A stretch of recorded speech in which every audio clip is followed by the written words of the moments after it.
Dames, dames en heren, hartelijk welkom namens Tresor. Jekke Sikkema en ik ben Gelly Talsma, organiseren altijd deze geweldige lunchlezing. Vinden wij zelf altijd om met groot plezier dit te organiseren. En we zijn zo blij dat we weer zo'n lunchlezing kunnen organiseren. En zeker heel blij dat we zo'n geweldige gast hebben die eigenlijk altijd in ons huis, iedere dag maar weer komt, hè, in onze huiskamer. En dan denk je, ja, hij hoort gewoon bij onze familie, hè? En heeft een prachtig, indrukwekkend, boeiend boek geschreven. En de achterkant van het 8 uur journaal. Want ja, wat wij zien en horen, dat is natuurlijk heel beperkt. En daar gaan we nu van alles over horen. En ik vind het geweldig dat u er bent, meneer Vrezen. Hartelijk welkom en een groot applaus voor Ron Vrezen.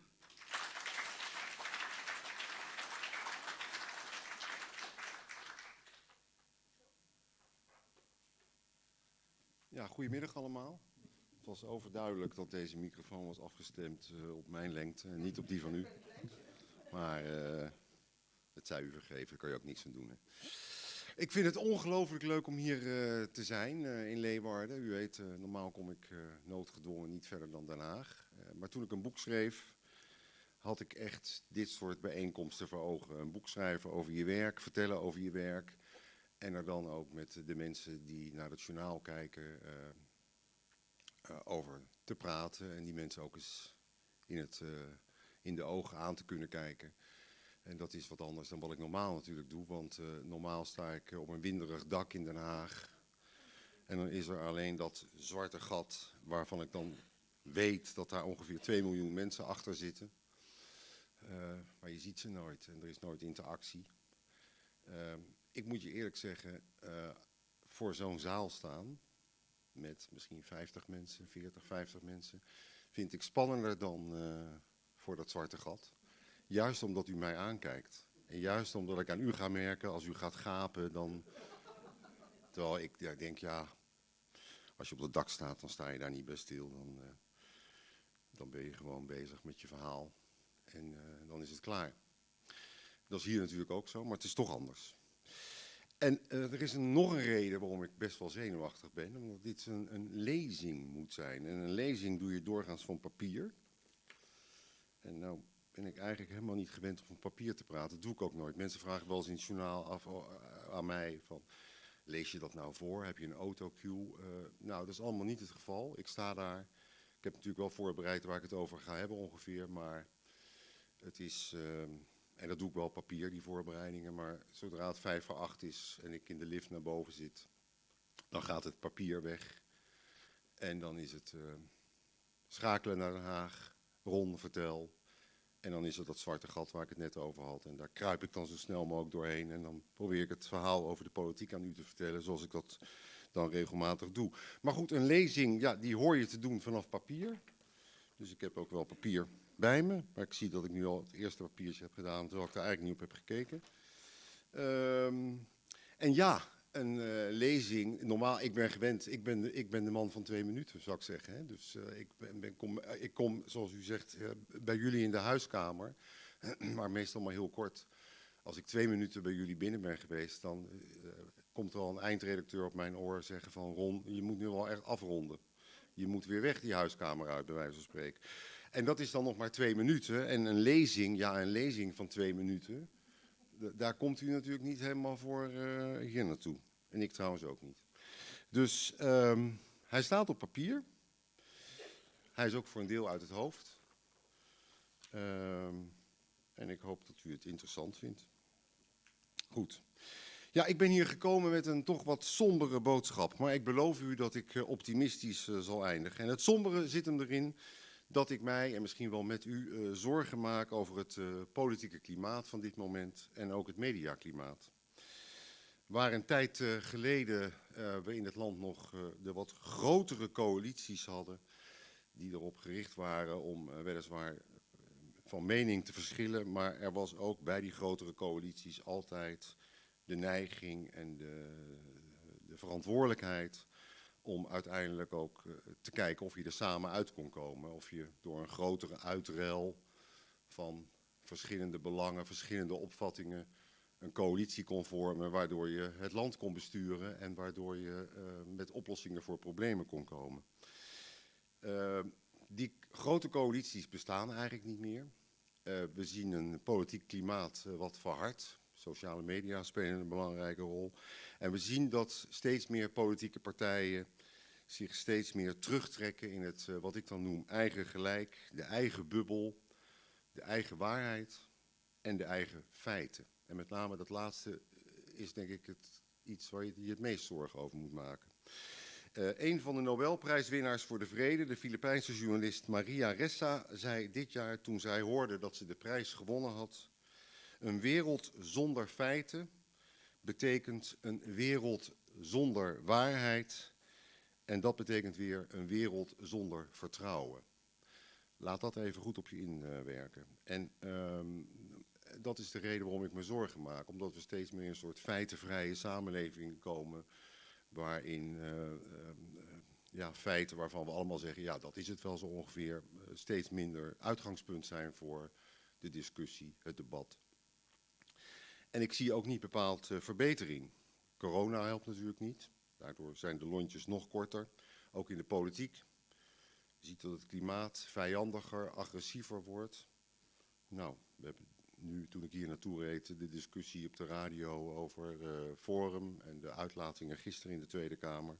Maar ik zag vorige week bijvoorbeeld Kuzu van Denk op Twitter op de dag van de persconferentie een beeltenis plaatsen van meneer Den Uyl van de Fabeltjeskrant.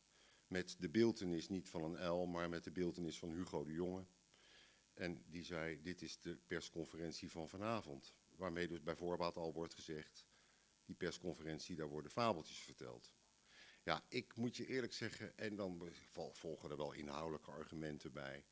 Maar je ziet, en daarom noem ik het als voorbeeld, dat framing en beeldvorming in de politiek steeds belangrijker worden. En die maken steeds meer plaats voor, waar gaat het nou inhoudelijk om? Volgens mij is politiek een strijd om ideeën, dat hoort het te zijn, met inhoudelijke argumenten. En uiteindelijk het doel dat er keuzes worden gemaakt waar, je mag dan hopen, het land ook weer een beetje verder mee komt. En natuurlijk, iedereen heeft zijn eigen waarheid en zijn eigen kijk op de werkelijkheid. En dat is ook goed, daar gaat politiek ook over. Daarom zei ik, het is een strijd van ideeën. Maar het is wel handig als je een beetje vanuit dezelfde uitgangspunten, je kan naar de feiten kijken die er zijn. En dan kan je zeggen, ik accepteer dat bijvoorbeeld 5% onder de armoedegrens of 20% onder de armoedegrens leeft. Of je kan zeggen, nee, ik accepteer dat niet en ik vind dat daar wat aan gedaan moet worden. Dus je kan een verschillende kijk op de werkelijkheid hebben en verschillende opvattingen hebben. Maar het helpt niet als je de feiten die er zijn ook nog eens een keer gaat betwisten en daar andere feiten tussen aanhalingstekens tegenover gaat plaatsen.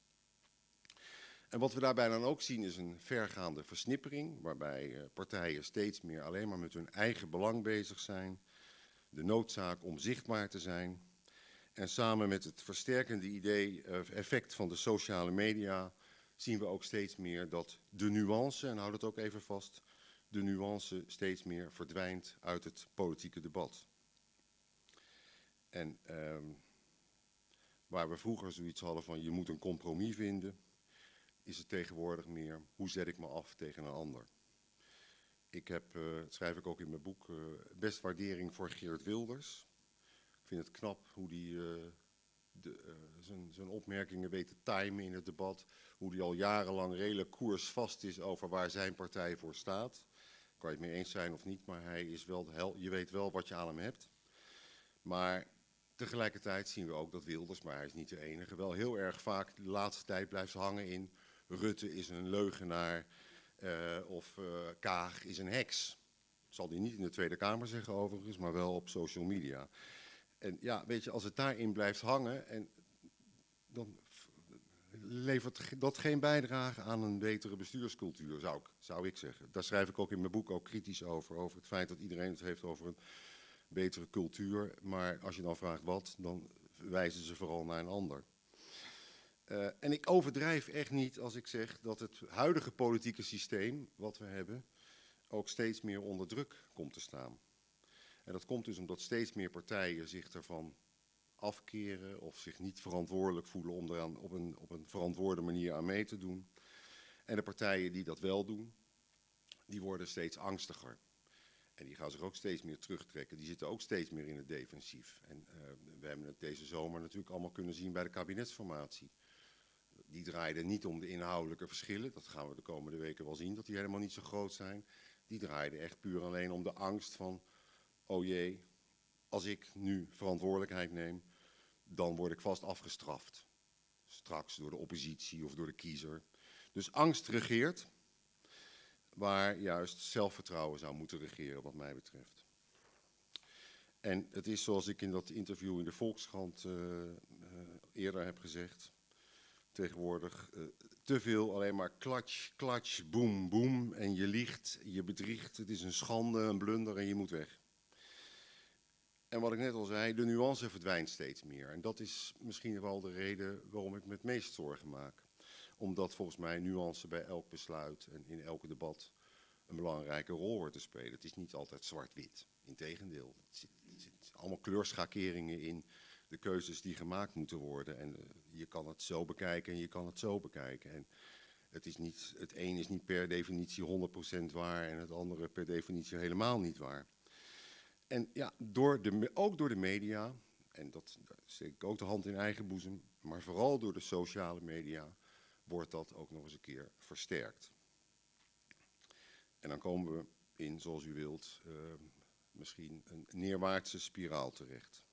En ook in de berichtgeving is er steeds minder ruimte voor een nuance. En ik wil u daarbij meenemen met twee voorbeelden.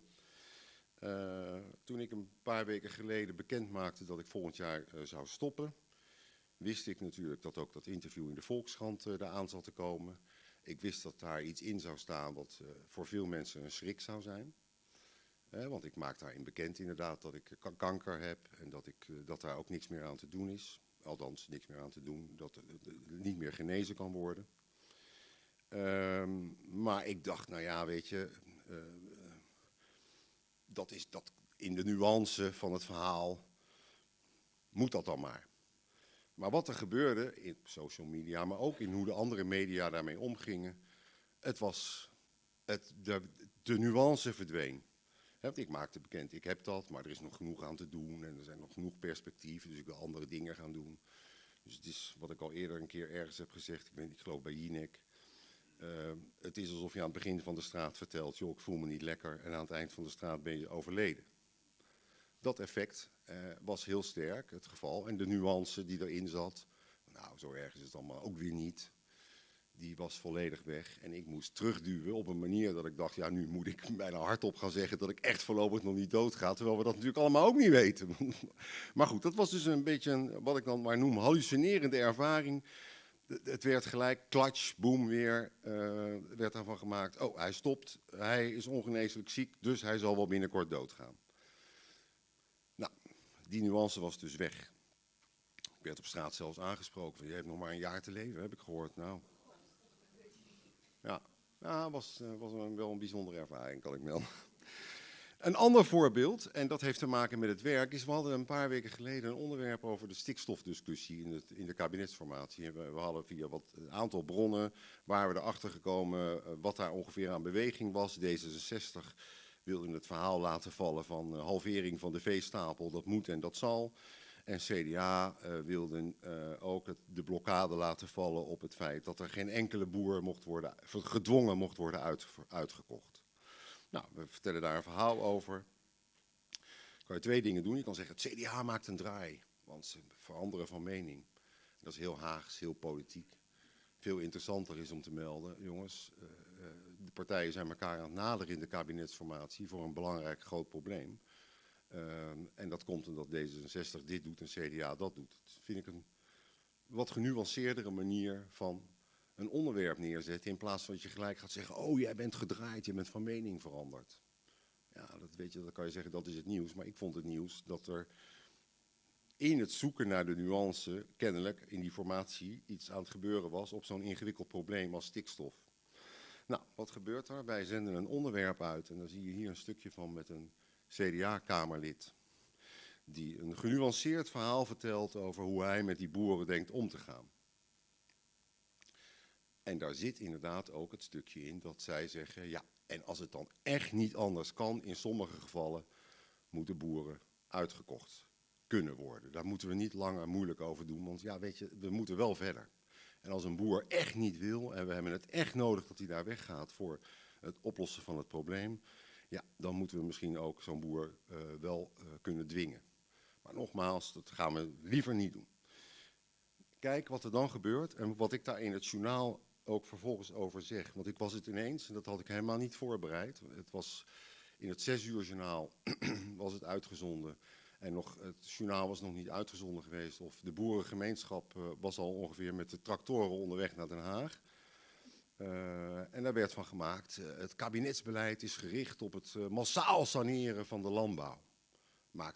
Maakten de boerenorganisaties ervan. Ja, weet je, de nuance werd er volledig uit weggeslagen.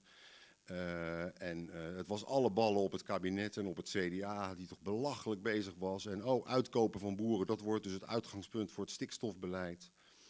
Ja, dat was het dus niet. En zo vertelt hij het ook niet. Nu gaat u een stukje zien waarin hij het vertelt zoals het is. En dan ziet u hoe ik daar vervolgens, omdat ik me echt knap irriteerde aan het feit dat de nuance aan het ontbreken was in het verhaal, hoe ik daar à l'improviste, terwijl het niet was voorbereid, Rob Trip, die wist er helemaal niks van, iets over ging zeggen. Ik zie eigenlijk als jij in de praktijk komt, bij veel boeren komt, dat ze heel graag juist mee willen denken en heel vaak ook oplossingen hebben. Alleen doordat het politieke debat zo gepolariseerd is dat we gewoon niet meer aan die gesprekken toekomen. Het Kamerlid heeft meer dan 100 boerderijen bezocht en wat hij hoort als boerenknecht neemt hij mee naar Den Haag. Zijn overtuiging is, als je het mes van tafel haalt, valt er best te praten. Enorm veel boeren die willen stoppen, anticipeer daarop en zorg gewoon voor een goede opkoopregeling. Dat boeren ook gewoon met opgeheven hoofd en een goede oude dagvoorziening kunnen stoppen. En is dan een verplichting helemaal niet meer nodig? Nou kijk, ik ga niet uitsluiten dat je nooit ergens een verplichting, maar ik vind dat je dat altijd eerst in een gebied moet gaan bekijken. Dat je met het gebiedsproces, dus dat je met alle boeren in bijvoorbeeld een polder overleg gaat. En dan weet ik zeker dat je echt heel ver komt. Maar helemaal uitsluiten, stel je hebt 100 boeren die willen linksaf en 5 zeggen ja wij willen helemaal niks. Ja, dan houdt het op. Volgens het CDA zal dwang hooguit 5 tot 10 keer nodig zijn, maar taboe is het dus niet meer. Nee, Ron, en dat is opmerkelijk, hè, dat onteigenen niet meer een taboe is bij het CDA. Wat voor taboes hebben we het over bij de andere partijen die meedoen aan die kabinetsonderhandelingen? Ja, nog even over dat CDA. Dat gaat bij die partij dus van nee, absoluut niet gedwongen onteigenen naar nu. Nou ja, als het echt niet anders kan. Maar dat heel gevoelig ligt in die partij en ook daarbuiten bij boerenorganisaties, dat blijkt wel de afgelopen uren. Want sinds dit nieuws bekend is, valt de hele boerengemeenschap zo ongeveer over het CDA heen. Die denken dat onteigenen nu dus het grote verhaal van het kabinet wordt. Nou, als je goed naar het CDA luistert, zegt Boswijk dat helemaal niet. Die zegt in enkele gevallen, en ze koppelen het aan een toekomstplan. Dat even over het CDA dus. En bij D66 zie je het ook schuiven, want die partij riep altijd heel stoer, ja, we willen de veestapel halveren. Zorgde niet voor een... Je ziet dat ik hier in ieder geval probeer een beetje de nuance er weer in terug te krijgen. Van ja, luister eens, als je het allemaal net zo hebt gezien, dat zegt hij niet. Dat we nu massaal die boeren gaan uitkopen. En soms is dat dus kennelijk nodig dat je als journalist ook dat soort correcties maakt op het nieuws wat je zelf gebracht hebt. Goed, toen ik aan het boek begon, toen had ik eigenlijk 2 leidende gedachten in mijn hoofd. De eerste was dat ik vond dat ik moest uitleggen hoe het nou allemaal werkt in Den Haag. In de wereld van de politiek. Hoe komen wij aan ons nieuws? Hoe ga ik om met de bronnen? Die allemaal natuurlijk verschillende belangen hebben en verschillende opvattingen. En dat was eerlijk gezegd ook het startpunt. Ik kreeg op de straat heel vaak de vraag van ja, hoe werkt dat nou daar in Den Haag? Hoe kom je aan je keuzes? En heb je nou ook vrienden onder die politici? Nou, over dat laatste kan ik heel kort zijn. Op het Binnenhof heb je geen vrienden. Althans niet in de politiek. Ik kan prima een kop koffie drinken met Mark Rutte. Of ik kan zelfs een intiem gesprek voeren met een politicus. Als er bijvoorbeeld gereageerd wordt op het nieuws over mij van de afgelopen weken. Dan gaat dat allemaal prima. Maar ik heb er geen enkele moeite mee om diezelfde persoon, waar ik een intiem persoonlijk gesprek mee heb, 5 minuten later in het journaal uitermate kritisch te beschouwen als dat moet. En dat is gewoon een kwestie van professionaliteit, zoals ik dat noem. Een kwestie van de persoon loskoppelen van de functie. Je kan met de persoon goed gesprek hebben en hem als Kamerlid gewoon kritisch bevragen op wat hij daar eigenlijk allemaal aan het doen is. Ik noem in mijn boek daar ook een mooi voorbeeld van. Ik kwam Gert Grapperhaus tegen voor het eerst toen hij minister werd in dit kabinet. Hij was een onbekende persoon in Den Haag. Hij was advocaat, dus hij kwam niet uit het politieke bestuurlijke circuit. En ik kende hem dus niet. En wij zouden die avond een NOS-uitzending maken waarin we het nieuwe kabinet zouden voorstellen. En ik zit in de schmink en op een gegeven moment word ik op mijn schouder getikt. Staat Grapperhaus achter mij. Die zegt, hey Ron. Ik draai me om. Ik denk, kent hij mij? Ik ken hem helemaal niet. Wat had jij laatst een mooie toespraak op de crematie van Toon. Toon was een hele goede vriend van mij. Hij is een paar jaar geleden overleden. En dat bleek, en dat was een hele volle aula. En hij bleek daar in de zaal te hebben gezeten, want Toon was een neef van hem. Dus hij spreekt mij daarop aan. En we hebben dus vervolgens, zonder dat ik hem eigenlijk kende, een heel persoonlijk gesprek over hoe dat was die dag. En over hoe we hem missen. En gewoon wat ik dan noem een intiem gesprek. En dan denk je, ja, dat creëert een band. En dat is ook wel zo, een persoonlijke band. Die ook wel blijft.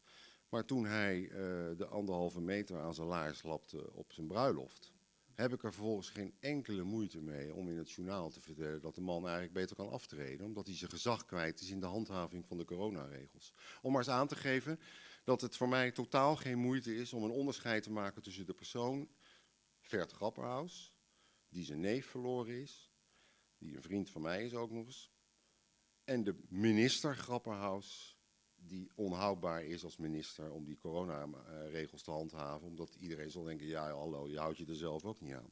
En hij accepteert het ook. De politici accepteren dat ook, die weten het ook. Mark Rutte ook, daar kan ik prima mee overweg. Maar die weet ook die kan dat ook goed scheiden, dat persoonlijke en dat zakelijke.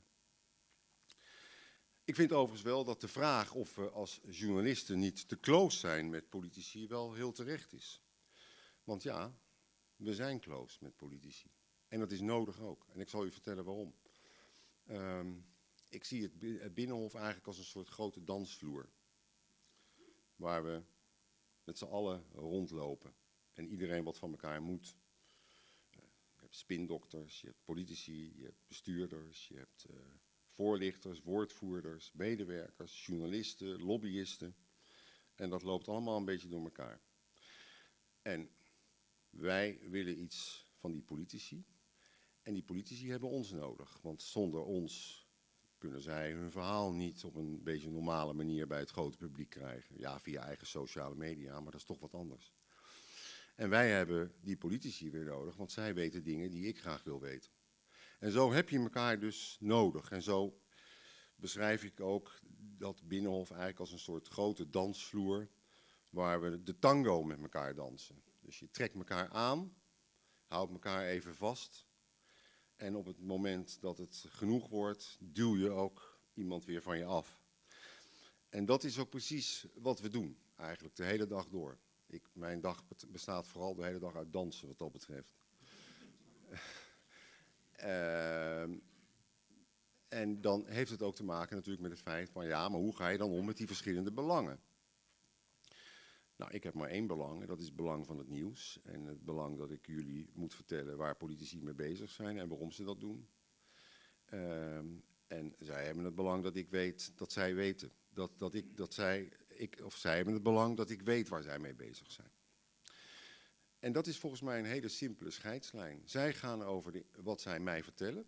Ze vertellen me ook niet altijd alles. Als het niet uitkomt, zeker in de formatietijd, wordt er natuurlijk toch vaak meer niks gezegd dan wel gezegd. Dat snap ik ook. Maar zij gaan over de informatie die zij aan mij kwijt willen. Maar ik en niemand anders ga over de informatie wat ik daarmee doe. Of ik dat uitzend of niet. Of ik daar een reactie bij andere partijen op vraag of niet. of ik het afdoe als een proefballon of niet. Daar gaan zij niet over. Dus zij mogen de baas zijn over hun informatie, maar ik ben de baas over wat wij ermee doen. En dat is precies de scheidslijn die er is tussen politiek en journalistiek wat mij betreft. Hij is heel dun, ik geef het gelijk toe. Hij loopt af en toe heel erg, schuurt hij langs elkaar. Maar hij is er wel en ik weet altijd op elk moment van de dag waar hij zit. En ik laat me ook niet aanpraten door politici dat ik met bepaalde informatie iets wel of niet mag doen. Want dan is het, weet je wat, als je dat soort vragen gaat stellen, dan ga je maar een deur verder. Maar dan ben je bij mij aan het verkeerde adres. Ik zei het al, er zijn 2 leidende gedachten in mijn boek geweest. De eerste was dus het Binnenhof neerzetten als een soort tango-dansvloer en vertellen over de verhouding tussen politiek en journalistiek en hoe we aan ons nieuws komen. En die tweede, die gaat eigenlijk toch vooral wel, want u zult denken, ja, hij zit wel erg over de politiek, maar wat vindt u nou eigenlijk van de journalistiek? Nou, dat tweede deel in mijn boek gaat heel erg over de journalistiek. Over hoe wij werken bij de NOS. Dat we echt niet onfeilbaar zijn, ook wij fouten maken. En vooral ook over de rol die de journalistiek in het huidige grimmige klimaat speelt en misschien zou moeten spelen. Want je kan wel zeggen, ja, de politiek doet alles fout. Maar het is niet echt geloofwaardig als je ook niet bereid bent naar je eigen rol te kijken. Dus dat doe ik in het boek en ik wil het ook hier graag met u doen. Zeker ook doen. En dan gaat het wat mij betreft over 2 dingen. Het verwijt dat we fake news brengen. In het begin dacht ik heel vaak, oh jee, dat is kritiek op de NOS. Wij doen iets niet goed. Wij brengen fake nieuws. Ja, ik was er helemaal niet zo mee bezig. Maar ik dacht, nou, volgens mij doen we dat niet. Maar als mensen dat vinden, ja, dan vind ik dat wel iets om serieus over na te denken. Gaandeweg ben ik eigenlijk steeds meer in gaan zien dat ik dat verwijt van fake nieuws een beetje langs me heen moet laten glijden. En ik zal u ook vertellen waarom. Het komt namelijk heel vaak van groepen aan de flanken, de uitersten, die vinden het eigenlijk alleen maar goed als wij hun waarheid en hun feiten als uitgangspunt nemen. En niet de algemeen geaccepteerde feiten, het bredere perspectief wat er is. Of het nou over de boeren gaat, of over vaccineren of niet vaccineren, of over de klimaatdiscussie. Het zijn allemaal ingewikkelde vraagstukken met heel veel kleurschakeringen. En niet maar 1 feit of 1 werkelijkheid of 1 verdraaid feit of 1 leugen. Zo is het niet. De wereld zit ingewikkelder in elkaar. En wij journalisten horen die ingewikkeldheid te ordenen, te rangordenen. Daar een rangorde in aan te brengen en te proberen daar zo evenwichtig mogelijk en zo breed mogelijk over te informeren. Maar niet de boeren op het Malieveld gelijk geven. Dat is onze taak helemaal niet. En zolang wij dat niet doen, zullen wij voor de boeren de brenger van fake news zijn. Het zij zo. Ik ben dus eigenlijk gaan inzien dat het verwijt van fake news, als je ervan overtuigd bent dat je je werk goed doet, en dat proberen wij elke dag te doen, met alle mitsen en maren en alle ingewikkeldheden die daarbij zitten. Want ik zei het al, wij zijn ook niet onfeilbaar. Maar we proberen ons werk goed te doen. Als het verwijt van fake news komt, heb ik eerder zoiets, ja, het zal wel. Hoe harder jij roept dat ik fake news breng, hoe meer ik ervan overtuigd raak dat ik eigenlijk mijn werk prima doe. Want ik kies inderdaad niet. Ik kies niet voor 1 belang of voor 1 waarheid of voor 1 uitgangspunt. Dat horen wij niet te doen. Nou, dat over fake news. Maar er is nog iets anders en dat is natuurlijk, die is wat fundamenteler en dat raakt wel de journalistiek, vind ik heel erg. We leven in een tijd van polarisatie, ik zei het al. Iedereen heeft er belang bij tegenwoordig om de tegenstellingen nog scherper aan te zetten. En journalisten hebben heel vaak de neiging om de tegenstellingen ook als nieuws te zien. Ah jongens, daar is ruzie. Ah, daar is een conflict. Dat is nieuws. En dat is het vaak ook. Dus dat moeten we ook niet van wegdraaien. Alleen, mijn stelling is dat ik vind dat de journalistiek, ook in een tijd waar er gesproken wordt over een andere cultuur, op een andere manier met elkaar omgaan, politiek die weer zijn positie terug moet verwerven, de journalistiek daar ook een rol in hoort te spelen. Waarbij ik dus niet zeg dat polarisatie per definitie fout is. En dat we daar eigenlijk geen aandacht meer aan moeten besteden. Polarisatie kan namelijk ook heel goed zijn. Het kan ook de tegenstellingen scherper maken. Of de tegengestelde opvattingen scherper maken. En meer inzicht geven in de dilemma's. Dus het is helemaal niet altijd slecht. Alleen het wordt wel slecht als het daartoe steeds beperkt blijft. En er niet gekeken wordt, maar wat is nou het verhaal daarachter? Is er niet veel meer te vertellen over het stikstofbeleid dan alleen maar, oh, maar ze willen mij uitkopen en dat wil ik niet. En ze zijn tegen ons en ze willen de landbouw kapot maken. Er is natuurlijk veel meer over te vertellen. En wij moeten dat ook laten zien en daarover vertellen, over dat soort verhalen. Wij moeten veel meer als journalistiek op zoek, zeg ik eigenlijk, naar de verhalen die gaan over de ingewikkeldheid van onze samenleving. Over hoe lastig het is om bepaalde vraagstukken ook inderdaad op te lossen. Om daar draagvlak voor te krijgen, om daar politieke steun voor te krijgen. De dilemma's die in de politiek spelen goed te schetsen. Het is gewoon niet eenvoudig. En op de redactie zeggen wij ook steeds vaker tegen elkaar, als er weer eens een flinke clash is in de Tweede Kamer of in de politiek. Ja, is dit het verhaal eigenlijk wel? We kennen de scherpe verwijten, we kennen het geschreeuw over en weer. En ik denk dat onze kijkers dat geschreeuw ook kennen. Die weten dat wel, dat Wilders anders denkt over migratie dan Rutte. Moet je dat elke keer weer laten zien, dat daar ruzie over is? Of moet je niet veel meer het verhaal vertellen over hoe ingewikkeld het is om een goed migratiebeleid met goed evenwicht tussen verschillende belangen op poten te zetten? Dus ja, moeten we niet een ander verhaal vertellen dan alleen maar het geschreeuw. Dus meer de inhoud, minder het geschreeuw. Meer de argumenten, minder de verwijten. Meer wol, minder geblaad. Nou, dat zal u aanspreken. En dat is wat mij betreft ook de weg die we in tijden van polarisatie moeten gaan.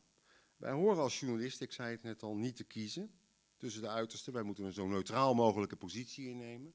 Waarbij ik ook zeg dat neutraliteit niet bestaat. Ik vervang het woord neutraal ook liever voor evenwichtig. En dus vanuit een breed perspectief naar het nieuws kijken en dan proberen dat zo goed mogelijk te doen. En dat proberen we op de redactie met checks en balances. Het is niet Ron Vrezen die bepaalt of er iets in het journaal komt. Dat zou ik wel willen natuurlijk, maar zo werkt het gewoon niet. Dat is een samenspel met eindredacteuren, met collega's. Zitten we goed? Is dit het goede verhaal? Laten we ons niet te veel meeslepen in het verhaal van één partij of één belang. Al dat soort dingen, daar zijn wij dagelijks mee bezig op de redactie. En om een voorbeeld te geven van hoe je dat bijvoorbeeld anders zou kunnen doen. Een tijdje terug ging Marjan Minnesma van Urgenda, ik weet niet of u die kent, van de klimaatrechtszaken tegen de overheid. Die ging op bezoek bij Mark Rutte. Maar dan kan je natuurlijk zeggen, nou dat is interessant. Gaan we nog eens even die tegenstelling scherp neerzetten tussen het kabinet en Urgenda. Urgenda vindt dat het kabinet te weinig doet. Het kabinet zegt, ja we doen ons best, meer kunnen we niet. Nou, dat is eigenlijk een verhaal wat we wel kennen.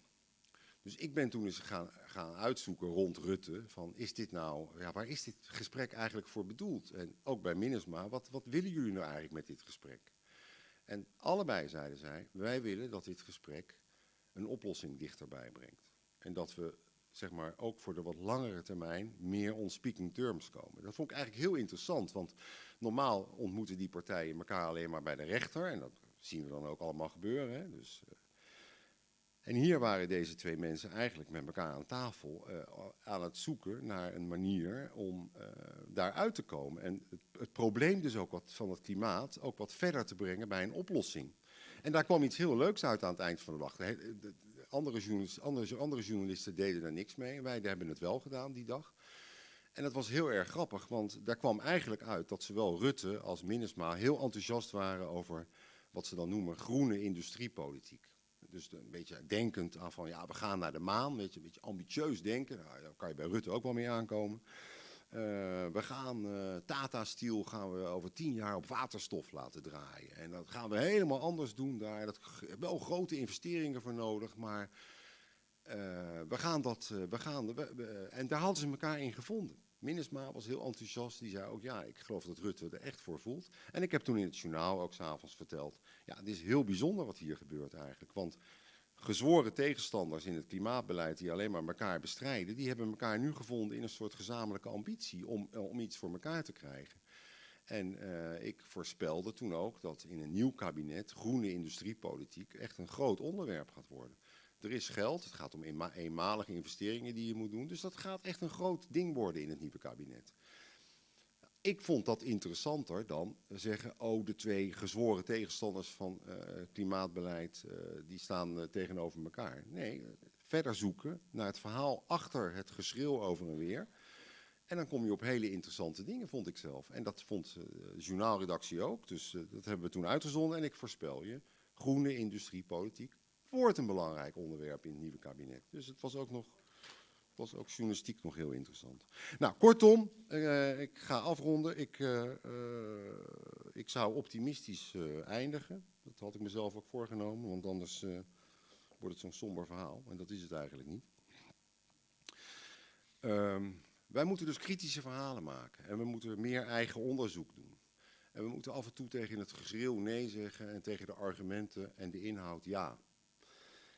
En dan is er een kans dat de politiek meebeweegt. Meebeweegt met de journalistiek. Ook misschien wel meebeweegt met wat jullie allemaal willen. Want het grote deel van Nederland zit helemaal niet te wachten op alleen maar geschreeuw. Die willen ook dat er eens een keer problemen worden opgelost.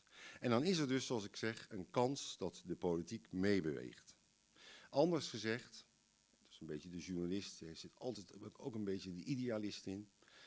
Wat zou het toch mooi zijn als een politicus straks denkt, met geschreeuw kom ik niet in het journaal, met een goed voorstel misschien wel. Dank u wel.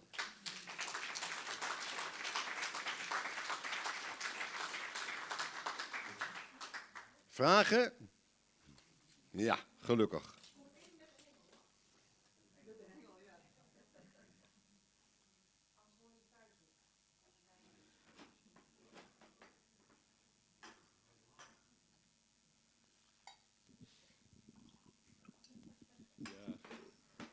Meneer Vrezen.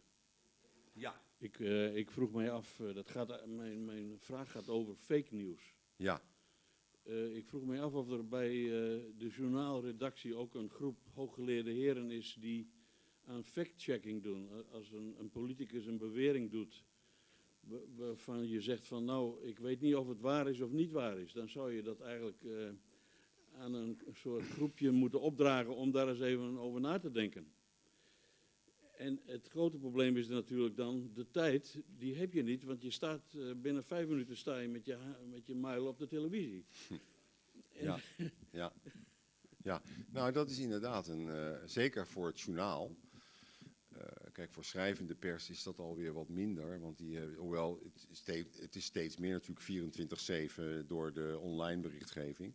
Maar zeker voor het journaal is dat echt wel een dilemma, ja. Dus dat we, soms kan je zeggen we twijfelen, dus dan is het bij twijfel niet inhalen en dan doen we het niet. We hebben bijvoorbeeld het voorbeeld gehad dat Wilders bij hoog en laag beweerde in een debat een keer eerder dit jaar, dat de keuze van de voorzitter van de Tweede Kamer, Vera Bergkamp van D66, dat in achterkamertjes bedisseld was tussen Rutte en Kaag. Nou, dat leverde een grote clash op in de Tweede Kamer. Die was echt wel interessant, want daar werd echt een behoorlijke beschuldiging door Wilders geuit richting Rutte en Kaag. Alleen, voor het journaal ontbrak de tijd om het echt serieus. Ik had helemaal geen tijd, want dat speelde 's middags om 4 uur of zo en om 8 uur of 6 uur het journaal. Dus we hadden helemaal geen tijd om dat echt goed te verifiëren bij de bronnen die dat zouden kunnen weten. Want dan moet je gewoon met een aantal mensen gaan praten om daar een beetje een beeld van te krijgen. Wat is er nou wel gebeurd en niet gebeurd. En toen hebben we dus voor de keuze gestaan, ja, gaan we dit uitzenden of niet? En toen hebben we besloten om het niet uit te zenden. Dus toen hebben we die clash tussen Wilders en Rutte en Kaag, die hebben wij niet uitgezonden. Precies om de reden dat we het niet konden verifiëren. Maar er gaat soms ook wel eens iets fout. Of dat we het ook niet herkennen. Maar als bijvoorbeeld Baudet met cijfers, met statistieken staat, waarin die zegt, ja,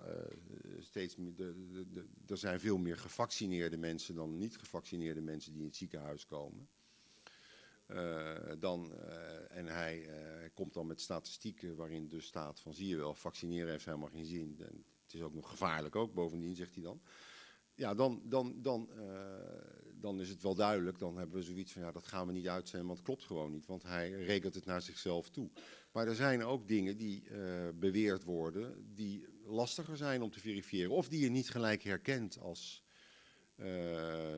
feiten die niet kloppen. En ik vind ook, en dat is natuurlijk ook wel ingewikkeld van de politiek, een politicus heeft natuurlijk ook wel recht erop om de feiten op een bepaalde manier te interpreteren. Dat mag, als je maar wel van dezelfde feiten uitgaat. En een politicus heeft soms de neiging om bepaalde feiten uit te vergroten en andere te verkleinen, waardoor je ook je af kan vragen, ja, maar is dit dan nog wel de werkelijkheid? Maar dan wordt het al een stuk ingewikkelder. Want dan gaat het niet meer om onweerlegbare feiten, maar dan gaat het om een verhaal wat je eromheen creëert, wat niet helemaal niet waar is, maar wat misschien ook, waar ook wel heel veel op af te dingen valt. En daar moeten wij toch als journaal een beetje bij wegblijven. Want dan gaan we heel erg politiek stelling nemen in het verhaal. Nee, dat vinden we een raar verhaal, dat zenden we niet uit. Snap je? Dus het is, je ziet het, ik heb er veel woorden voor nodig, maar het is ingewikkeld. Ja.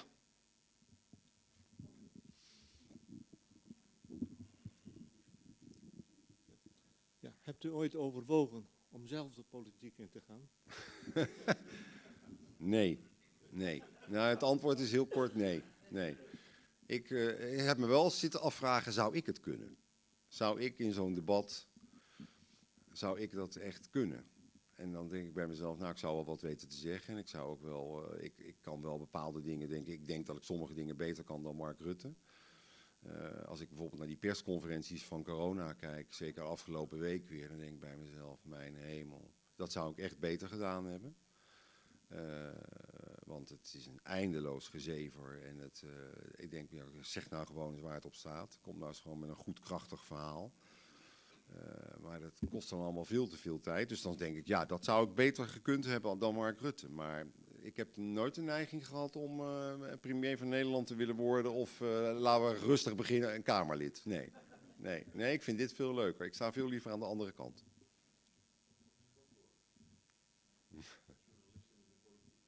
Het komt wel voor, ja. Ja, het zijn dubieuze overstappen meestal. Maar ik vind het niet zo heel erg, hoor. Als je maar, wat ik net zei, die scheidslijn steeds voor ogen hebt. Maar ik kan me best voorstellen dat er soms mensen zijn die zeggen, ja, maar ik wil het andere, vind ik ook interessant. Nou, dan moet je het ook doen, maar dan moet je ook gelijk ophouden met journalist zijn. Ja, nee, complimenten voor uw verhaal, want ondanks uw zenuw toch een heel boeiend verhaal in 30 minuten. Ja, ik heb het papier toch ook minder nodig gehad dan ik dacht eigenlijk. Maar het heeft mij geraakt, dus dank u wel. Helemaal mooi. Ik heb een vraag over het lekken. Elke keer weer met een persconferentie, dan wordt er weer gelekt van tevoren. Ik denk van ja, dat is een soort van temperature check van de overheid om te kijken hoe de mensen daarop reageren. Net als vorige week wordt er gezegd 7 uur de horeca dicht en dan is uiteindelijk toch weer een uurtje extra, zeg maar. Hè? Dus hoe gaat dat met dat lekken? En is er niet gewoon eigenlijk planmatig lekken? Is er wat in? Planmatig lekken. Ja. Ja, ik kan daar natuurlijk officieel helemaal niks over zeggen. Maar als we het onder ons houden, dan... Nee, luister. Het is, ik vraag me dat ook heel vaak af. Dat is een van de eerste dingen die je als journalist afvraagt. Als iemand jou iets vertelt, dan is altijd de eerste vraag veel interessanter niet wat hij vertelt, maar waarom hij het vertelt. Want dat zegt namelijk iets over het belang wat erachter kan zitten, wat je als journalist nodig hebt om een weging te kunnen maken. En bij de coronamaatregelen is het eigenlijk niet anders. Er wordt gelekt en ik denk ook dat er bewust gelekt wordt met het doel. En dat doel kan je altijd een beetje naar gissen. Maar ik heb het regelmatig meegemaakt dat we op zondag dan katshuisberaad hebben. Of niet we, maar zij.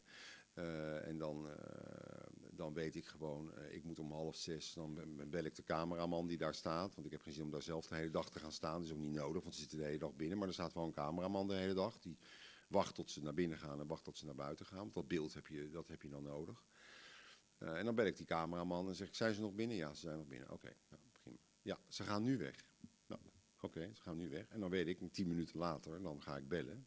En dan krijg je mensen aan de telefoon die zeggen, ja, ga je niet alles vertellen, maar het gaat wel een beetje deze kant op. En als je dat zo zegt, dan zit je wel goed. En dan zit ik me ook altijd af te vragen, ja, waarom vertelt zo iemand dat? En soms is het echt gewoon simpel. Dan is het gewoon dat iemand het leuk vindt om dat jou te vertellen. Dat is het ook. Ik weet iets wat jij niet weet. Dat is niks menselijks raar aan, volgens mij. Als u iets weet wat u spannend vindt, dan Nou, dan staat u ook te springen om het aan de buurvrouw te vertellen, lijkt mij. Of heb ik het verkeerd? Nee, zie je. Dus dat is heel menselijk. Dat je als je iets weet wat interessant is en wat andere mensen graag willen weten, dan is het ook best lastig om het voor je te houden. Dus dat is voor een deel een mechanisme. Maar er zit ook absoluut een mechanisme in van, en bij de coronamaatregelen denk ik dat dat ook wel een rol speelt, dat het kabinet het niet erg vindt als wij het van tevoren melden wat er aankomt. Want dan kan je het volk een beetje voorbereiden op wat er aankomt. Dan kan bijvoorbeeld het accent niet meer liggen op wat gaat Rutte aankondigen, maar veel meer van wat is eigenlijk het verhaal van het kabinet? Waarom doen ze dit? Dan komt er dus veel meer het accent te liggen op waarom het kabinet met dit soort maatregelen komt dan met welke maatregelen. Want die weten we allemaal al. Dus daar kunnen ook strategische belangen achter zitten. Soms zit er ook, ik vertel in mijn boek ook een verhaal over de VVD die absoluut niet wilde dat er iets lekte uit de kabinetsformatie van vorige keer, omdat zij de regie wilden houden over het lekken. Namelijk dat ze hadden besloten dat de hypotheekrenteaftrek weer zou worden beperkt. Nou, dat is voor de VVD geen leuke boodschap. Maar die wilden dat zelf naar buiten brengen op het moment dat hun uitkwam. Dus dan komen ze met nieuws, hypotheekrenteaftrek wordt beperkt. Dan is het even, en dan zie je al die media natuurlijk daarbovenop springen. En een uur later komen ze dan met het nieuws, ja, maar de BTW gaat ook omhoog. En dat is een onderwerp wat iedereen raakt. Dus die verhoging van de BTW, wat niet specifiek alleen maar voor de VVD vervelend was, maar voor alle vier, die knalt dan over dat nieuws van die hypotheekrenteaftrek heen. En wat zag je de volgende dag gebeuren in de Telegraaf? Normaal zou de hypotheekrenteaftrek daar gewoon chocoladeletters zijn op de voorpagina. Dat vindt de VVD niet leuk, kan ik u verzekeren. Nou, de hypotheekrenteaftrek stond op pagina 5 en op de voorpagina stond de BTW. En dan is het dus strategisch lekken wat de VVD dan doet. En dat doen ze heel knap, moet ik je eerlijk zeggen. Dat spel beheersen ze, dat beheersen de spindokters in Den Haag heel erg goed. En wij weten ook hoe het spel gespeeld wordt. Dus dat kan je ook, soms kan je ook wel een beetje zien waar de belangen zitten om te lekken. Daar heb ik ook een mooi voorbeeld over in mijn boek, maar ik zou zeggen, dat moet je lezen.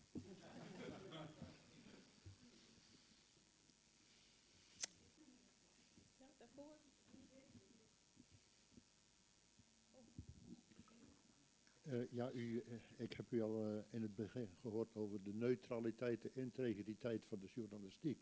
Ik begrijp dat sommige politieke partijen er nogal extreem anders over denken. Ja.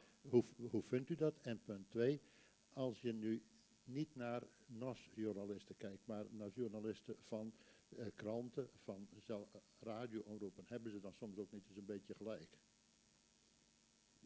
Je bedoelt die politici? Nee, die politici, ja. Ja, die politici die afgeven op journalisten. Dat bedoelt u toch? Ja, nou, ik denk dat ze af en toe wel gelijk hebben. Alleen ik denk dat het kwaadaardige... Kijk, wat ik ook zeg, wij maken ook fouten. Weet je, ik denk af en toe ook wel eens van, ja, 5 keer achter elkaar een groot onderwerp over klimaatbeleid is misschien ook iets te veel van het goede. Je kan ook in 3 keer en het mag misschien soms ook wat kritischer. Weet je, dat vind ik ook. Dus ik steek ook wat dat betreft wel als journalisten hand in eigen boezem. Als wij dingen niet goed doen, dan moeten we er gewoon eerlijk over zijn. En de journalistiek is daar over het algemeen terughoudend in. Dus af en toe snap ik die kritiek heel erg goed. Wat ik er vervelend aan vind, is dat het door bepaalde partijen, en dan heb ik het met name over PVV en over DENK en over het Forum voor Democratie, gebruikt wordt om de journalistiek als geheel in een kwaad daglicht te zetten. En dat vind ik er heel schadelijk en gevaarlijk aan. Want dan ben je een belangrijk fundament in onze open samenleving in een verdachtebank aan het zetten, waar denk ik niet veel goeds uitkomt. Dus dat is wat anders dan dat je individueel tegen journalisten kan zeggen, je moet je werk zorgvuldiger doen. Dat ben ik helemaal met u eens. Als u dat bedoelt, zeg ik, ja, dat moet je zeker kunnen zeggen. En dat mag een politicus ook zeggen, ook tegen mij. Als ik een fout maak, mag een politicus tegen mij zeggen, je zat er gisteren helemaal naast in het journaal. Dan kan ik zeggen, nou ja, dan ben ik het mee eens of dan ben ik het niet mee eens. Dat mag, dat vind ik niet erg. Dat moet zelfs. Dus iedereen mag mij als journalist kritisch aanspreken op wat ik doe. Het wordt anders als je stelselmatig de hele journalistiek in de verdachtebank zet. Want dan ben je ondermijnend bezig ten aanzien van een belangrijk speler in de democratie die wij zijn. Snapt u dat verschil? Dus het. Oké, dank.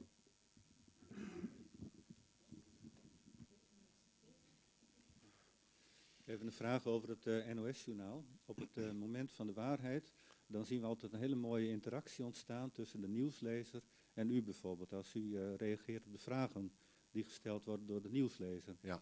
Dat kan niet anders dan dat daar een hele goede regie op zit, omdat het altijd zo vlekkeloos verloopt, om het zo maar even te zeggen.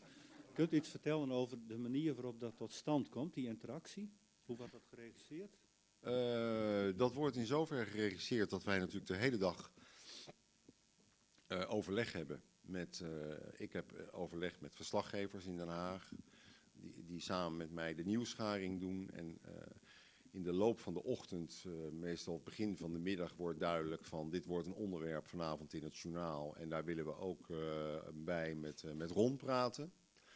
Is niet altijd, hè. Er zijn ook wel politieke onderwerpen waar ik verder geen rol in speel, die alleen maar uitgezonden worden als een verslag.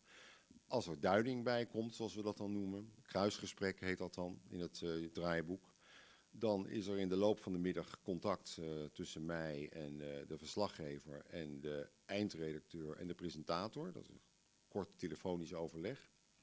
Van wat gaan we doen, welke vorm kiezen we, gaan we eerst met jou praten of gaan we eerst naar het filmpje kijken of heb je nog aparte elementen die je los wil laten zien.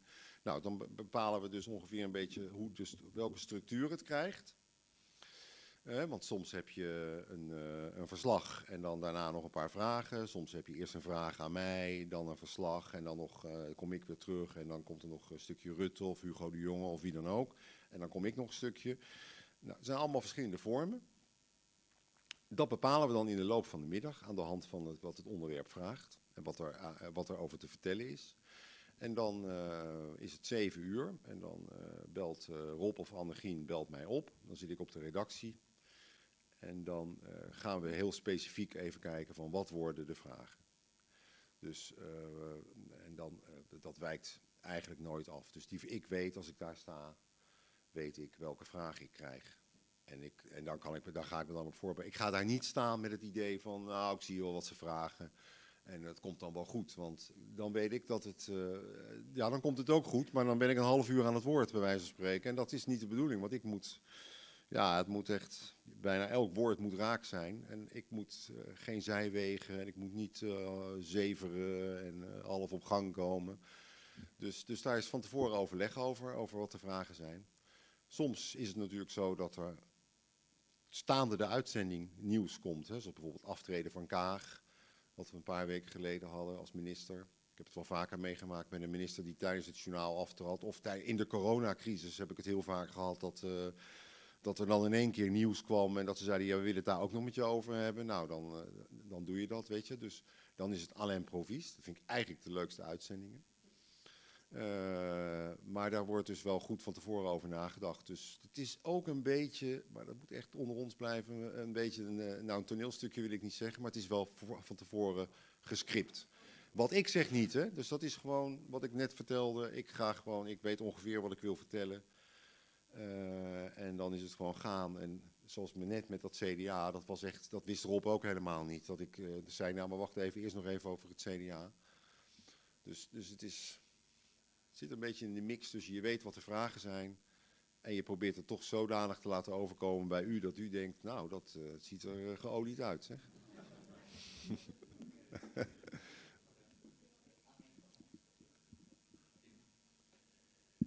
Ja, meneer Vreese. In Amsterdam en kort daarop in Leeuwarden zijn monumenten onthuld met Joodse namen. Mensen die omgekomen zijn in de oorlog, de Holocaust. Nu heb ik van de week 2 keer naar NOS Politiek gekeken. En uitvoerig is Forum voor Democratie dan daar bezig om gif uit te strooien. Werkelijk afschuwelijke vergelijkingen. Wat kan de Kamervoorzitter, wat kan het presidium en wat kan de Kamer zelf om dit soort gif voorgoed uit de maatschappij te verwijderen? Nou, dat klinkt nogal heel... ja, ik begrijp uw punt. En dat is ook een hele actuele discussie. Nou, we hebben het gisteren gezien met wat er gebeurde met Forum. En ja, kijk, ik geloof in het zelfreinigend vermogen van de democratie. Laat ik dat voorop stellen. Dus als er dingen gebeuren die wij vinden dat die niet door de beugel kunnen, of een deel van de bevolking vindt dat die, dus dan moet dat in het debat gebeuren. Ik vind echt dat het in het debat moet gebeuren. En ik vind ook dat mensen van Forum, of wie dan ook, of het de SP is, of Partij van de Arbeid, maakt mij niet uit, moeten heel veel kunnen zeggen in het debat. En je moet elkaar dus kunnen bestrijden op de inhoud. Hoe oneens je het met elkaar ook bent. Dus ik vind in eerste instantie dat het moet gebeuren in het debat. En dan zijn er natuurlijk toch bepaalde dingen waarvan de Tweede Kamer vindt dat het te ver gaat. Dus als je echt beledigend wordt, of als je anderen bedreigt, of opruiing, dan vind ik dat er best wel meer mogelijkheden zijn om daar wat aan te doen. En die zijn er ook. En die worden tot nu toe niet gebruikt, omdat het... dan is het, ja, je moet je woorden terugnemen. Nou, dan zegt zo'n persoon weer, oké, dat neem ik dan terug, heb ik niet zo bedoeld. Waardoor je het eigenlijk minder erg maakt, lijkt. Terwijl ik zou zeggen, ja, je moet dan misschien ook een keer wat harder ingrijpen en zeggen, dit accepteren we gewoon niet. Maar ik geloof in het zelfreinigende vermogen van het debat. En niet in het verbieden of het negeren of het... want er is ook een discussie dan over cordon sanitair in de politiek of in de journalistiek. Ik ben daar niet voor. Ik ben wel heel erg voor, dat is ook een beetje mijn verhaal, dat we het geschreeuw en het gedoe heel vaak moeten laten en moeten kijken naar het verhaal daarachter. Dus ik vind dat we ten aanzien van Forum echt niet elk incidentje of elke ophef die ze creëren, dat we daar uitgebreid aandacht aan moeten besteden. Maar soms vind ik dat het ook wel moet, om gewoon te laten zien wat er aan de hand is en wat er speelt. En dan is het ingewikkeld, want hoe doe je dat? Nou, dat doe je dan door te laten zien dat dat is. En daar toch proberen een soort context bij te geven over, ja, hoe ontwikkelt die partij zich? Wat krijgen ze ermee voor elkaar in het debat? Hoe wordt er door anderen op gereageerd? Dat je op die manier het bespreekbaar houdt en maakt. Maar ik vind dat de Tweede Kamer, ja, die zou best af en toe eens kunnen zeggen, ja, maar dit accepteren we niet als we nu elkaar gaan bedreigen hier. En dan heb je dus de mogelijkheid om iemand bijvoorbeeld uit te sluiten van het debat. En dat wordt tot nu toe niet gebruikt, maar ik voorspel je dat als dit zo doorgaat, dat we dat gaan meemaken, dat dat wel een keer gaat gebeuren.